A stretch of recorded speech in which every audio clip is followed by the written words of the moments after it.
70s time, 6:19, and Dave White is here from New York Sea Grant, here to talk about 40 years of greatness with the Sea Grant organization. I say it, I mean it, but you and I were just joking about that. Yes, we were. His own little slogan that he's. He does. I like that. Instead of bringing signs to the shore, 40 years of greatness. I just came up with that. Yeah. And he brought gifts for us, one of them being a coffee mug here. That's great. Yes, and I also a little notepad here. I feel like I can be part of Blue's Clues now. You can. I thought, as reporters, you need that little notepad. That looks yes, and you can go out and go, I was right, the sun's out today. Yes, thank you. Okay. Thank you. He can't stand that, but I'm right. No, he's right. And he has to admit it all the time. Oh, you're right. I know. I see it in his face. I see it in his face. So 40 years. How did Sea Grant originate? What was the mission statement back 40 years ago? Sea Grant is the sister to Land Grant, is how it originated, and Congress, in its infinite wisdom, just go with that this morning, realized that our coastal resources were not getting the same attention as our land resources, so they created the Sea Grant College program, and then each state was offered the opportunity to participate. In New York, it's a partnership with SUNY and Cornell. We fund about $1 million of research a year on coastal issues, and then my and my colleagues' job is to take that information out to those that we call live, work, and play along the coast. Okay, so take us back 40 years and think about today. What's been the biggest change or the biggest challenge within the work that you guys have to do? Well, it's interesting because you can look back and it is cyclical as to what we do, but you think back to some of the things we used to do. We have done socioeconomic work, meaning economics of the fishery, economics of boating, diving, and really as we've gone along over time, we've looked at opportunities as to what to do. Looking at dunes, looking at working with teachers. It's really taking that Great Lakes information that's available from the research community and getting it out to the various publics.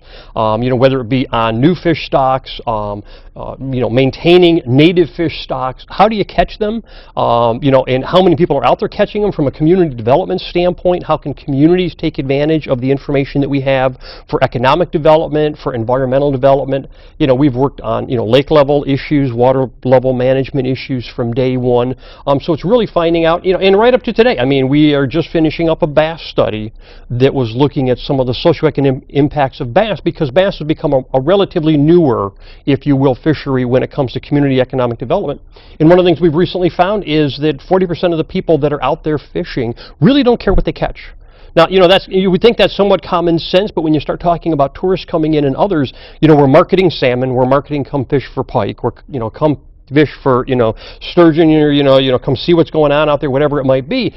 That's a new piece of information that now communities can look at to say, but there's a lot of people that don't care what they fish for. It's just they want to come and fish. It's that experience. And catch something. Now, to be around for 40 years, obviously, you're finding some success with it. Oh, we absolutely are. And, and working with you folks to share that kind of information, information we can get out to people. I don't have anything that's going to inflate this month, so don't worry. And see, I'm already falling apart. See, when you wired me. You're fluttered. I'm fluttered. I'm fluttered just thinking about the last time we were together. I've spent a month trying to forget about it. I know, I reminded you. Thanks for the reminder. And we continue to do that. We have a new associate director who's going to be at Oswego talking about women in STEM, science, technology, environment, and math. And again, one of the things we've seen, if you look at what's going on in our industry alone, when I started working for Sea Grant 27 years ago, it was completely male-dominated, if you will. And right now, over half of the folks that are working for New York Sea Grant, and probably well over half of our researchers are women. So we're seeing opportunities and a growth for women, minorities in working in this industry, as well as part of the taking advantage of the resources we have out there. All right. Well, thank you very much for the gifts. And well, happy birthday, and also in honor of Thanksgiving next week, Jeff. I knew that if I didn't do something, you'd be highly disappointed. I was wondering. So you have to do it. So we almost got away with it. That's too easy. You are a turkey. There you go. You are what you eat, I guess. So. It's your birthday too. You're not any wiser. I'm not any wiser. I apologize, Yes, but you're not. That's true. I can't Absolutely true. So. 6:23. We're back in a couple of moments. Happy birthday, Dave. Happy